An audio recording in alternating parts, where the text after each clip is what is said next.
오순절 성령 강림으로 시작되었던 이 신약 교회의 복음의 역사가 처음에는 예루살렘 교회를 중심으로 온 유대와 사마리아에까지 복음을 전하는 일을 감당해 왔다면, 사도행전 13장에서부터는 이 수리아 지역에 위치한 안디옥 교회가 그 선교의 중심축이 되어서 세계에 복음을 전하는 그 귀한 역사를 감당하는 모습을 우리가 지금 사도행전을 살펴보며 은혜를 받고 있습니다.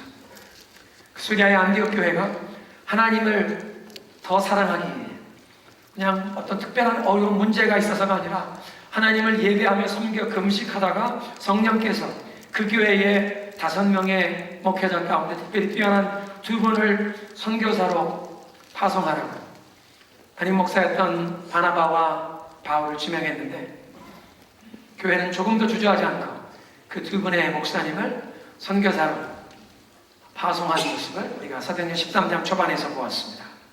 그 유명한 사도 바울의 선교 여행이 그렇게 시작이 된 것입니다.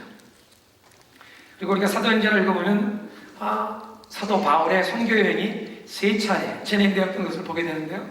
방송실에서 한번 영상으로 지도를 올려주시면 감사하겠습니다. 이 첫 번째 지도를 보시면 지도의 이제 오른쪽 끝에서 처음에 수리아 안디옥 교회에서 파송을 받고 지중해 연안에 있는 술레기아 항에 와서 배를 타고 오늘날 우리가 키프로스라고 부르는 구브로 섬에 동쪽 끝에 있는 살라미스 항구에 도착했습니다. 섬을 서쪽으로 횡단하며 복음을 전하고 서쪽 끝에 있는 바보스라고 하는 도시에 도착했습니다. 로마 총독부가 있던 곳입니다. 그곳에서 복음을 전하고 배를 타고 이제 북쪽으로 터키의 남쪽 해안 지역 밤필리아 지역에 버가에 도착한 모습을 오늘 우리가 성경에 보았습니다. 그 버가에서 북쪽으로 비시디아 안디옥으로 가고, 그 비시디아 안디옥에서 이 로마 제국이 건설해 놓은 그 군사도로, 상업도로를 타고 이고니온과 루스드라와 더베까지 복음을 전하게 되고, 다시 왔던 길을 반복해서 루스드라와 이고니온과 비시디아 안디옥, 그리고 나중에 다시 밤빌리아로 돌아와서 배를 타고 안디옥 교회로 돌아오게 되는 것이 1차 선교여행입니다. 그 다음 슬라이드에 보시면 이제 2차 선교여행은 사도 바울이 육로로 처음에 시작됐던 오른쪽 끝에 안디옥 교회에서 북쪽으로 터키의 내륙 지역 갑바도기아를 해서 북서쪽으로 터키를 가로질러 우리가 보고 있는 저 노란색 그림에 아시아라고 써있는 소아시아 지역입니다. 소아시아 지역에 복음을 전하기 원하는데 성령이 거기를 가지 못하게 하십니다. 그리고 도리어 환상 중에 마게도냐 사람이 건너와서 우리를 도우라. 하나님께서 우리를 유럽으로 마게도냐로 건너가라고 하시는 거예요. 처음에 마게도냐로 건너가서 빌립보에 도착하고 데살로니가에, 그리고는 해안을 따라 남쪽으로 내려가서 고린도에까지 복음을 전하게 되고, 그리고 그곳에서부터 배를 타고 다시 터키로 건너오는데 에베소에 도착하지만 오래 머물지 않고 배를 타고 예루살렘으로 내려가서 예루살렘 교회에 보고를 하고 안디옥으로 돌아가게 되었습니다. 3차 선교여행, 다시 한번 안디옥 교회에서 육로로 시작합니다. 지금까지 전도했던 터키의 그 여러 지역을 다시 순방하고 이번엔 에베소에 가서 근 3년을 에베소에 머물면서 그 교회를 든든하게 말씀으로 양육하는데 시간을 보냅니다. 그리고 그곳에서 고린도서를 보내고 서신서를 쓰게 됩니다. 그리고 유럽으로 다시 건너가서 과거에 방문했던 지역들을 방문하고, 그리고 다시 왔던 길을 되돌아오고, 그리고 배를 타고 예루살렘까지 돌아오는데 예루살렘에서 로마 군대에 체포되게 되고, 그 수감되어 있던 바울이 나중에 죄수의 입장으로 로마에까지 호송되어 가는 그런 역사를 우리가 이제 앞으로 사도행전을 통해 보게 될 것입니다. 많은 사람들이 얘기하면 이 3차례에 걸친 사도 바울의 이 선교 여행이 유럽의 역사의 코스를 바꿔놓았다. 그래서 결과적으로는 세계 역사의 흐름을, 방향을 바꿔놓았다고 얘기합니다. 복음이 전파되는 곳마다 그 지역에 이 역사의 방향이 바뀌었다는 말씀입니다. 그만큼 예수 그리스도의 복음은 한 개인의 영혼을 구원하실 뿐만 아니라, 한 개인의 그 심령을 죄에서 구원하실 뿐만 아니라 가정을 치유하시고 한 사회를 변화시키는 힘과 능력이 있어서 복음이 들어가는 곳마다 개인의 영혼이 변화받고 한 가정이 회복되고 사회가 변화되고 한 민족, 한 국가의 운명이 바뀌는 줄로 믿으시기 바랍니다. 그래서 우리의 두꺼운 조국 대한민국을 바라보면서 이렇게 다시 한번 개인과 가정을 구원하시고 한 사회를 완전히 변화시키시되 그 모든 불의와 죄악에 물든 그 관습, 부정부패를 몰아내고 의와 진리로 새롭게 하시는 그 복음의 능력이 우리 대한민국 사회에 절실히 필요한 것을 우리가 다시 한번 느끼고 있습니다. 그리고 그런 변화의 약사는 무엇보다도 교회와 하나님의 백성들이 우리의 마음을 새롭게 하옵소서 하나님 앞에 회개하며 주 앞에 나아갈 때 그런 변화의 역사가 시작되는 줄로 알아서 오늘부터 한 달간을 6.25 기념일까지 한 달간을 화합과 통일을 위한 특별 기도기간으로 선포하고 우리 온 교회가 금식하며 릴레이로 기도하고자 하는 것입니다. 하나님, 우리의 삶을, 우리 교회를, 우리 한국교회를, 한민족교회를, 우리 민족을 긍휼히 여겨 주옵소서. 다시 한번 한 민족의 운명을, 한 나라의 역사를 새롭게 하시는 복음의 능력이 우리 교회에, 우리 한국교회에, 세계 터진 모든 우리 한민족교회에 나타나게 하여 주옵소서. 간절히 사모하며 기도할 줄로 믿습니다. 세계 역사의 흐름을 바꿔버린 그 사도 바울의 선교회, 그 역사가 오늘 우리가 보고 있는 바로 이 사도행전 13장에서 시작되었다는 것입니다. 그런데요, 정말 그 세계 역사를 바꿔놓았다, 너무나 영광스러운 그런 선교 여행이었겠다 생각하지만 이 선교 여행을 조금만 자세히 들여다보면 처음부터 결코 순탄한 길이 아니었다는 것을 보게 됩니다. 안디옥 교회의 파송을 받고 나서 바나바와 바울이 그 구브로 섬에서 처음 사역할 때는 별로 큰 어려움이 없었던 것을 우리가 압니다. 그 바보라고 하는 총독부가 있는 그 도시에 와서 그 로마 총독이었던 서르지오 폴이라고 하는 사람에게 복음을 전하려고 할 때 그곳에 박수무당 바예수라고 하는 사람이 전도를 방해하는데 그 전도를 방해하는 것 때문에 그 사탄의 세력과 맞붙는 파워 인카운터, 능력 대결이 일어나지만 예수 그리스도의 그 복음의 능력 앞에 이 사탄의 세력이 완전 무장 해제되는 장면을 우리가 3주 전에 보았습니다. 그런데 오늘 본문에서부터 우리는 어려운 문제들을 당하게 되는 것을 보게 됩니다. 첫 번째는 이 선교팀의 리더십의 변동이 오는 것입니다. 구브로에서 선교 사역을 마치고 배를 타고 이 터키 남부 지역에 있는 밤빌리아로 갈 때 그쯤 돼서는 선교팀에서 바울이 그 선교팀의 리더의 역할을 감당하게 되었습니다. 수디아의 안디옥 교회에서 바나바와 바울이 선교사로 파송을 받을 때에는 안디옥 교회의 담임 목사님이었던 바나바가 당연히 그 선교팀의 리더였을 것입니다. 그리고 사울은 동역자였습니다. 그리고 예루살렘에서 내려왔던 젊은이 마가 요한이라고 하는 사람이 수행원으로 그들을 따라 나섰습니다. 그런데 오늘 본문 13절을 보면 바울과 및 동행하는 사람들이 밤빌리아에 이르렀다. 바울이 중심 인물인 것으로 묘사하고 있습니다. 그리고 바울과 및 그 동행하는 사람들이라고 쓴 것 보면 바나바와 이 마가 요한 외에도 이 전도 여행하는 기간 가운데 성도들 중에 몇몇 사람들이 이제 함께 이 선교 여행에 동참하게 된 그런 인상을 받습니다. 중요한 것은 바울과 동행하는 사람이라는 표현을 보면 바울이 중심인물, 주동인물이 된 것입니다. 이렇게 선교팀에서 일어난 리더십의 변동에 대해서 아마 바나바는 아주 은혜스럽게 처신했을 것이라고 우리는 추측할 수 있습니다.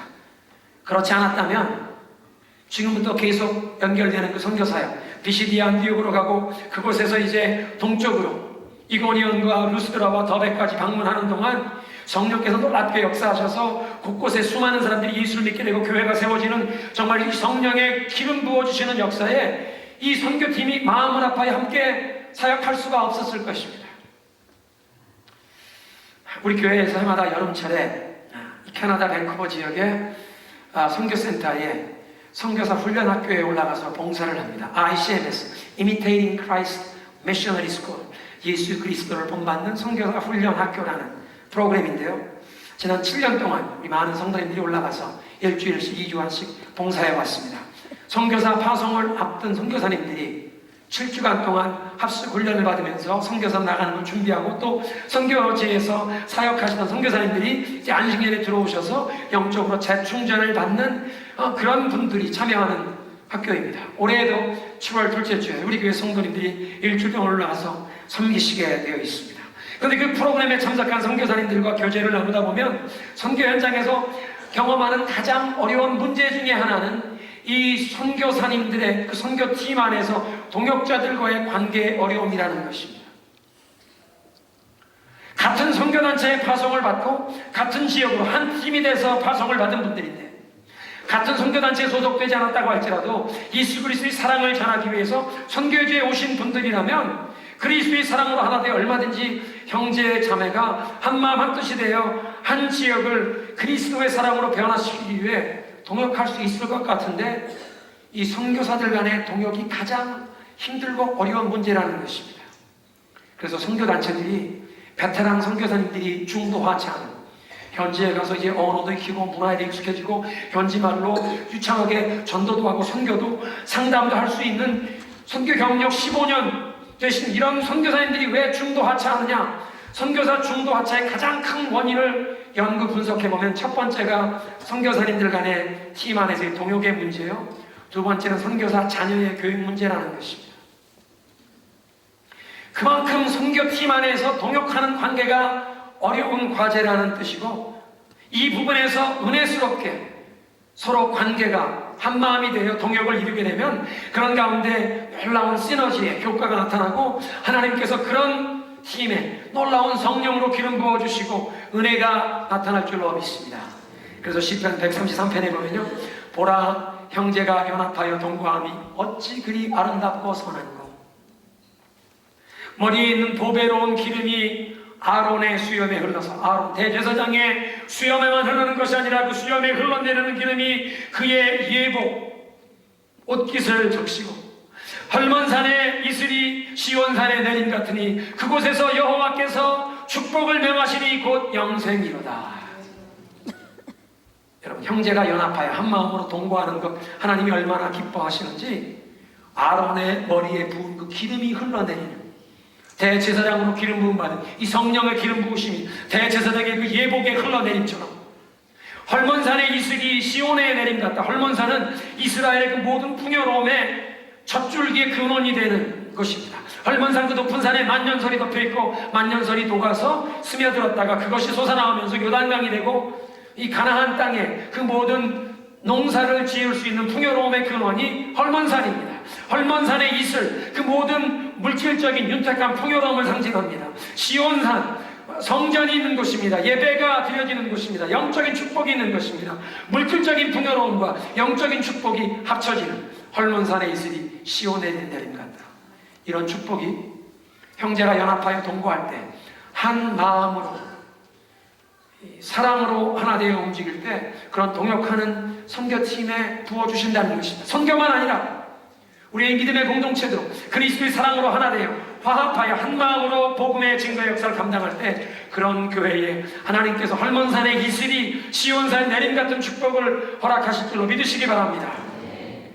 그래서 이번 특별 기도 기간 동안 우리는 하나님, 우리의 삶 가운데 바로 우리 교회에도 이런 사랑으로 하나 되고 화합하는 은혜를 주옵소서 간절히 사모하며 기도해야 할 줄로 믿습니다. 바나바가 바울이 선교팀의 리더의 역할을 수행하는 것을 은혜스럽게 받아들였다는 것이, 여러분, 그렇게 간단하고 쉬웠을까요? 지금까지 우리가 알고 있는 바는 바나바는 아주 너그러운 사람, 그런 너그러운 마음을 가진 훌륭한 인물입니다. 오순절에 예루살렘 교회의 성령이 강림하고 예루살렘 교회가 사랑으로 하나 되어 성도 간의 아름다운 교제, 코이노니아가 일어날 때 힘이 있고 실력이 있는 사람들이, 좀 여유가 있는 사람들이 가난한 성도들을 돕고, 그래서 유무상통하는 놀라운 일이 일어날 때 어떤 사람들은 자기의 전 재산을 교회에 헌금하는 일이 있었습니다. 근데 이 바나바도 자기 고향에 있던 전답을, 땅을 팔아서 그 전액을 교회에 헌금했던 믿음과 헌신의 사람이었습니다.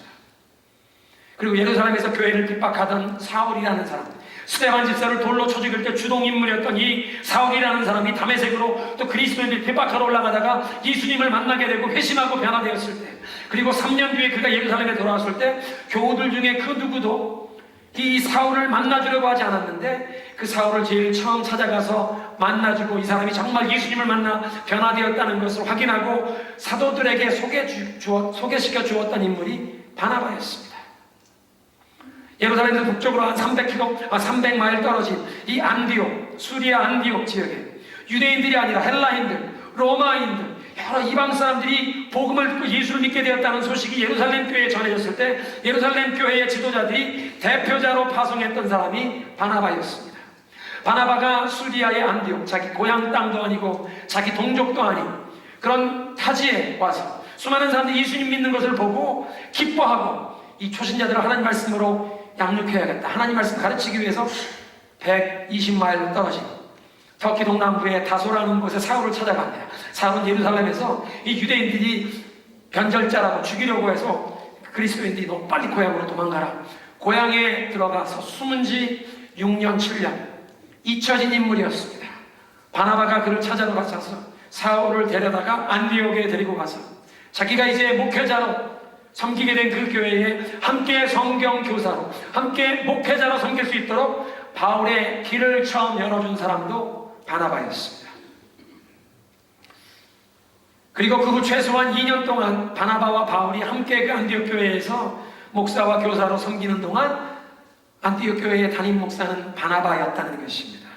이런 역사적인 배경을 우리가 알고 있다면 상식적으로 생각하기를 바나바와 바울이 선교팀에 파송받게 된다면 그 팀의 리더는 당연히 바나바 목사님이고 바울은 그의 수종자가 되어야 하는 것입니다. 지금까지 자기를 키워주고 자기의 후견인처럼 자기를 멘토해준 이 바나바 목사님을 뒤에서 잘 보자 하는 것이 사람된 도리라고 생각하지 않겠습니까? 그런데 성령께서 하시는 일은 우리 사람들이 생각하는 것과는 다른 식으로 그렇게 일을 하신다는 것입니다. 후배였던 바울이 도리어 그 선교팀의 리더의 역할을 감당하도록 하나님이 그렇게 세우신다는 것입니다. 예루살렘 교회에 초창기부터 있었던 바나바가 아니라 나중에 교인이 된 후배였던 바울이라는 사람이 도리어 그 팀의 지도자가 되게 하시는 것입니다. 그리고 바나바 목사님은 성령의 그런 인도하심에 그냥 순응하셨습니다.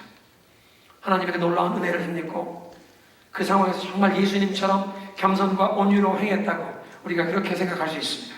사랑하는 성도 여러분, 우리도 때로는 주변에서 보면 정말 부족하고 허물 많은 사람인데 하나님께서 주권적인 섭리 가운데 그런 사람을 뽑아서 들어서 하나님의 일에 지도자로 사용하시는 것을 보게 됩니다.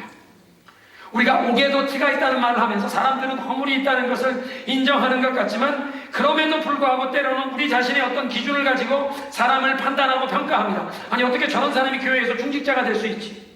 아니 어떻게 저런 사람이 목회자가 되고 선교사가 된다는 말인가? 아니 어떻게 저런 사람이 하나님 나라에 큰 일을 한다고 교회에서 저런 사람들에게 큰 책임을 맡기나? 우리 나름대로 못마땅하게 생각하고 아주 탐탁지 않게 여기는데 하나님께서는 그 사람에게서 뭘 보셨는지 우리는 이해할 수 없는데 부족해 보이고 허물 많아 보이는 사람을 하나님께서는 들어 하나님의 일을 위해 사용하시는 경우가 있다는 것입니다. 여러분, 그런 상황을 보시거든 여러분이 보기에 허물 많고 부족한 사람인 것 같은데 하나님이 어떤 책임을 맡기시고 이렇게 리더의 자리에 세우는 것을 보시거든 오늘 본문에 바나바를 기억하시기를 바랍니다. 바나바는 바울이 스데반 집사를 돌로 쳐 죽인 살인자요 교회를 핍박하던 그런 부끄러운 과거를 가진 사람인 것을 알았습니다.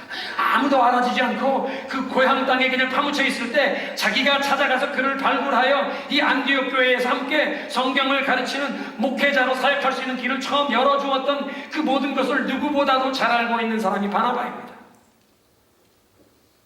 그럼에도 불구하고 하나님께서 내가 키워준 후배인 바울을 선교팀의 리더로 세우는데 바나바는 성령님께 순복하고 바울을 앞에 내세웠다는 것입니다. 바울이 두각을 나타내고 이 선교팀의 대표자의 역할을 수행하는 것을 진실된 마음으로 마음에서부터 인정한 것입니다.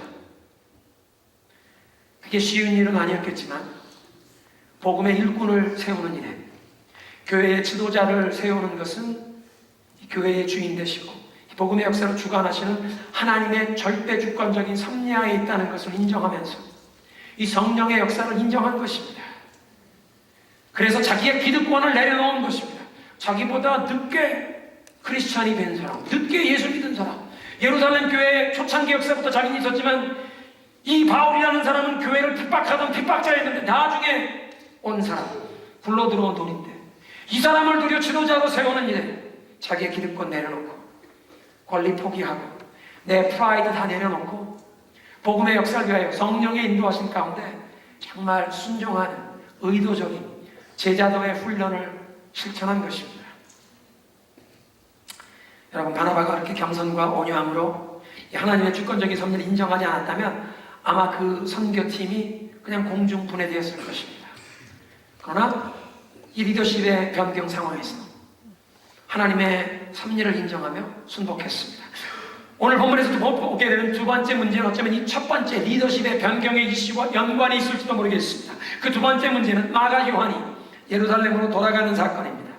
오늘 본문 13절에는 간단하게 마가 요한이 그들에게서 떠나 예루살렘으로 돌아갔다라고 간단하게 서술하지만 그 문제는 사실 그렇게 간단한 문제가 아니었습니다.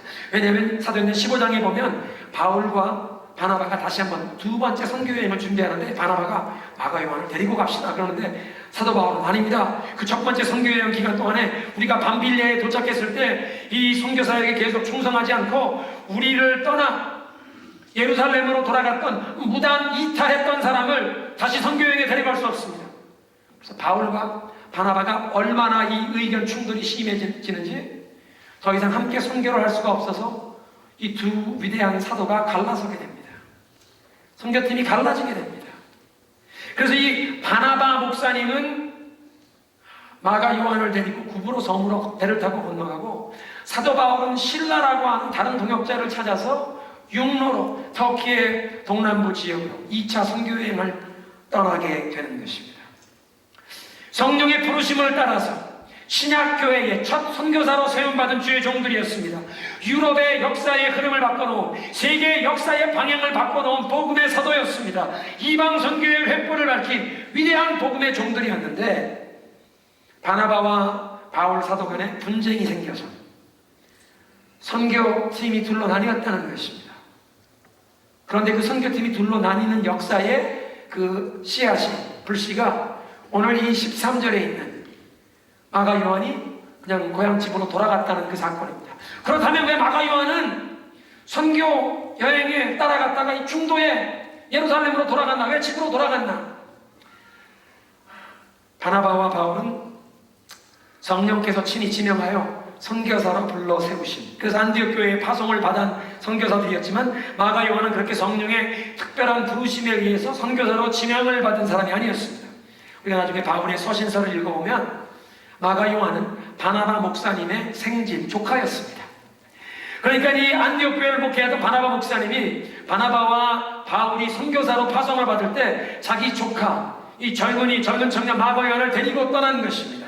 그리고 그렇게 데리고 떠났던 마가 요한, 예루살렘에서 처음에 따라왔던 이 젊은인데 구브로 섬에서 사역을 하는 동안은 사도 바울과 바나바를 도와서 수행원의 직분을 잘 감당했습니다. 근데 배를 타고 그 구브로 섬에서 이제 터키 남부 지역 밤빌리아에 도착했을 때 왜 그랬는지 모르지만 선교팀을 떠나 집으로 돌아갑니다. 어떤 성경학자가 추측하기를 이 젊은 청년 마가 요한이 어머니가 보고 싶었을 것이라,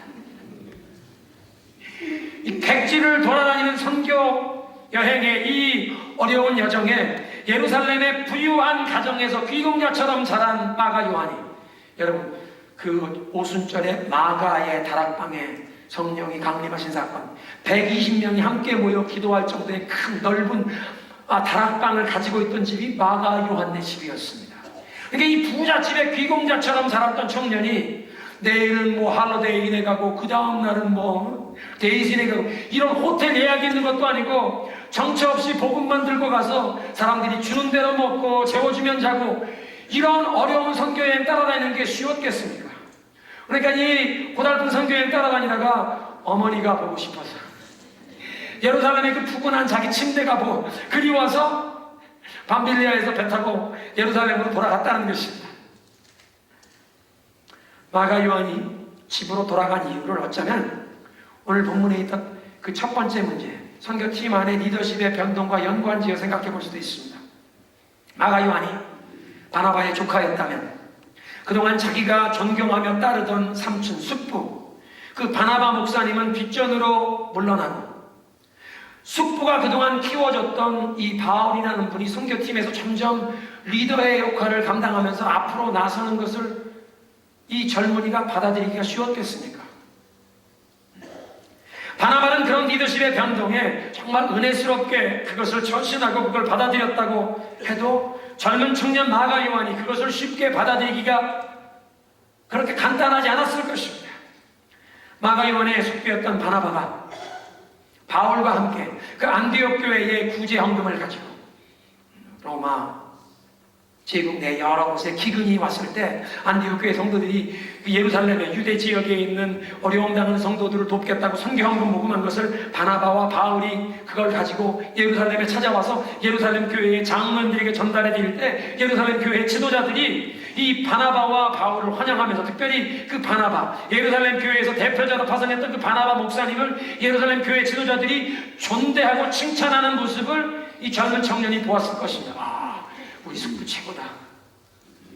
그리고 이제 바나바와 바울이 다시 안디옥으로 돌아가고자 할 때 이 젊은 청년이 자기 삼촌을 따라 나섭니다. 안디옥으로 찾아가는 것입니다. 그 당시 로마 제국에서 세 번째로 컸던 도시였습니다. 제국의 수도였던 로마, 그리고 애굽에 있던 알렉산드리아, 그 당시 세계에서 가장 큰 도서관을 가지고 있던 문화도시 알렉산드리아, 그리고 세 번째로 큰 도시가 안디옥이었습니다. 그 세 번째로 큰 도시 예루살렘에 있던 이 청년이 나도 저 큰 도시를 좀 가서 구경하리라. 거기에 우리 삼촌이 담임 목사님이에요. 안디옥에 돌아와서 보니 안디옥 교회에서 바나바 목사님이 성도들을 말씀으로 가르치고 돌아보고 섬기는데 온 교회가 그를 존경하고 사랑합니다. 그 모습을 보았습니다. 그리고 그 은혜스러운 교회에서 성령께서 부르셔서 바나바와 바울이 선교사로 이제 파송을 받는 그 감격스러운 현장에 마가 요한이라는 젊은이가 있었습니다. 그리고 숙부를 따라 마가 요한도 선교여행에 따라 나선 것입니다. 그리고 바나바와 바울이 이제 구브로에 가서 예수 그리스도의 복음을 전할 때 귀신이 쫓겨가고 병자가 고침받고 수많은 사람들이 예수를 믿고 세례를 받는 이 놀라운 감격스러운 그런 상황을 보았습니다. 그런데 그런 선교팀에서 숙부인 바나바 목사님이 리더였는데 어느 날부터인지 자꾸 바울이 앞에 나서기 시작하는 것입니다. 그리고 이상하게도 숙부는 아무런 제재도 하지 않고 자꾸 당신은 뒷전으로 물러나시면서 자기 후배였던 바울을 자꾸 앞으로 내세우는 것입니다. 젊은 청년 마가 요한이 그런 리더십 변동을 쉽게 받아들이기가 어려웠을 것입니다. 분명히 마가 요한은 이 바울이라는 인물이 예루살렘 교회를 핍박하고 스데반을 돌로 쳐 죽인 사람이라는 걸 알고 있을 것입니다.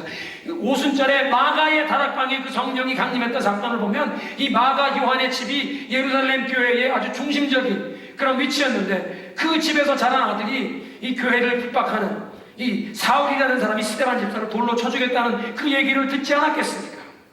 뿐만 아니라 이 사울이라는 사람이 낙향하여 고향에 묻혀 지내는데 자기 숙부가 찾아가서 그를 불러다가 안디옥 교회에서 처음 목회자로 사역할 수 있는 길을 열어주었다는 얘기를 삼촌 말을 통해서뿐만 아니라 주변에 있는 많은 사람들을 통해서 누누이 들었을 것입니다. 그러니까 조카의 입장에서 바나바와 바울을 비교해보면 자기 숙부가 훨씬 더 훌륭한 인물인데, 그런데 바울이 자꾸 리더로 앞으로 나서는 모습이 마음이 편치 않았을 것입니다. 어찌되었든 15장에 2차 선교여행을 떠나려고 할 때 바울의 반응을 보면 오늘 13절에 마가 요한이 고향으로 돌아간 것이 선교 사역을 감당하다가 중간에 부단 이탈한 그런 허물로 보고 있습니다. 무슨 말씀을 드리냐면 사도 바울의 선교여행이 세계 역사를 바꿔놓았지만 그 선교여행의 초창기부터 그 선교여행 팀 안에 어려움과 문제가 존재했다는 것입니다. 세 번째로 본문에 연관된 문제는 사도 바울의 육신의 질병이 발병하는 것입니다. 오늘 본문 13절에 보면 구브로 섬에서 배를 타고 밤빌리아에 도착했는데 그 버가라고 하는 항구에서 거기에서 전도하지 않고 거기에서 피시디안 안디옥으로 내륙 지역으로 올라갑니다. 이 지리적으로 살펴보면 피시디안 안디옥은 해발 3600피트 1200m 높이의 고원지대입니다. 버가라고 하는 이 항구 도시에서 피시디안 안디옥까지 최소한 한 80마일이 되는데 고고학자들의 말에 의하면 그 당시에 아마 5일 6일을 이 산길을 험한 산길을 올라가야 되는 그런 여정이었을 것이라고 말씀합니다. 그리고 오늘 본문에 누가는 언급하지 않지만 갈라디아 4장을 읽어보면 사도 바울이 갈라디아 지역에 있는 성도들에게 편지를 쓸 때, 내가 처음에 여러분들에게 복음을 전하게 된 계기는 내 육신의 질병이 와서 다른 곳에 갈 수 없고 당신들이 사는 그 갈라디아 지역에 거기에 요양하듯이 거기에 머물 수밖에 없어서 당신들에게 복음을 전하게 되었습니다라는 얘기를 갈라디아 4장 13절에 합니다. 그런데 그 사건이 바로 이 사도행전 13절부터 일어나는 바로 이곳이 갈라디아입니다.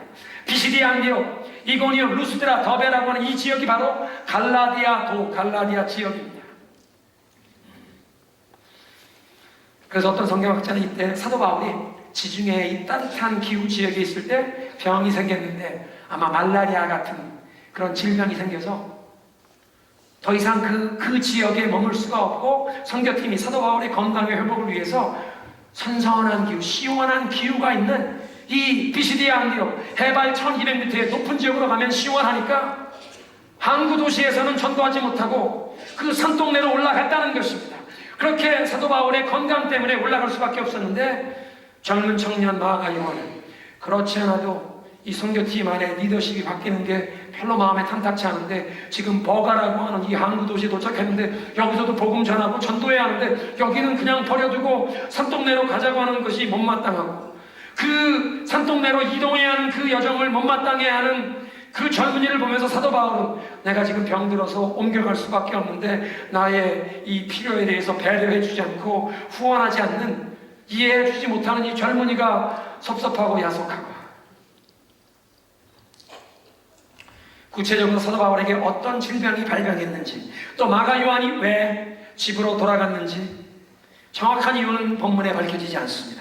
그런데 분명한 사실은 성령의 지명하심을 받아서 선교사로 부름을 받고 안디옥 교회 파송을 받고 이게 복음을 전하는 그 선교 사역을 감당하는 사도 바울과 그 선교팀에 어려운 문제가 다가왔다는 것입니다.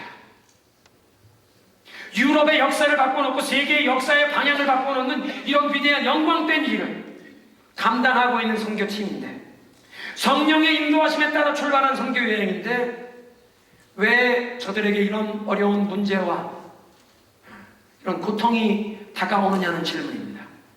여러분, 하나님께 불순종해서 이런 어려움을 경험하는 것이 아닙니다. 분명 성령의 인도하심에 순종하며 이 선교사역을 감당하고 있는데도 저들에게 어려움이 다가왔다는 것입니다. 지난 수요일 저녁에 지난 9개월간 제자훈련 받으신 분들 제자훈련 수료식이 있었습니다. 한 분이 그렇게 간증하십니다. 제자훈련 훈련에 등록하고 훈련에 임하기 시작했는데 자기의 삶에 어려운 문제가 다가오더라는 것입니다. 그리고 그 주간에 말씀 묵상해야 하는 이 숙제하는 본문이 예수님께서 제자들에게 배를 타고 건너편으로 가자. 예수님의 말씀을 듣고 제자들이 배를 타고 갈릴리 바다 건너가는데 풍랑이 다가왔던 모습. 아니, 제자 훈련을 받으려고 사인업하고 지금 훈련에 임하고 있으면 다른 급한 일은 좀 막아주시고 훈련에 집중할 수 있도록 하나님 도와주셔야 되는데 도리어 직장에서 막 엎친 데 덮친 격으로 여러 가지 문제가 터져서 제자 훈련 숙제하기도 바쁘고 이 책 읽기도 바쁜데 직장 일이 너무 힘들어지는 것. 불순종이 아닙니다. 재앙이 아닙니다. 하나님이 원하시는 순종의 길을 가는데도 때로는 어려운 문제가 다가온다는 것입니다. 사도 바울은 성령의 인도하심에 따라 순종하며 선교여행을 하고 있는데 왜 질병이 그에게 다가온다는 것입니까? 물론 수년이 지난 뒤에 갈라디아 교회의 성도들의 얘기를 들어보면 그때 사도 바울이 몸에 질병이 생겨서 우리 지역에 와서 몇 달을 요양하듯이 머무를 수밖에 없어서 우리 교회가 말씀으로 든든히 설 수 있었다. 그걸 도리어 축복이라고 갈라디아 교회 성도들은 얘기했겠지만 사도 바울이나 선교팀 멤버들에겐 사도 바울이 만약 말라리아가 걸렸다면 얼마나 그것이 어렵고 힘든 문제였습니까? 나날이 쇠약해져가고 하루에도 화장실을 10번, 20번씩 가는 그 모습을 보면서 얼마나 안타까웠겠습니까?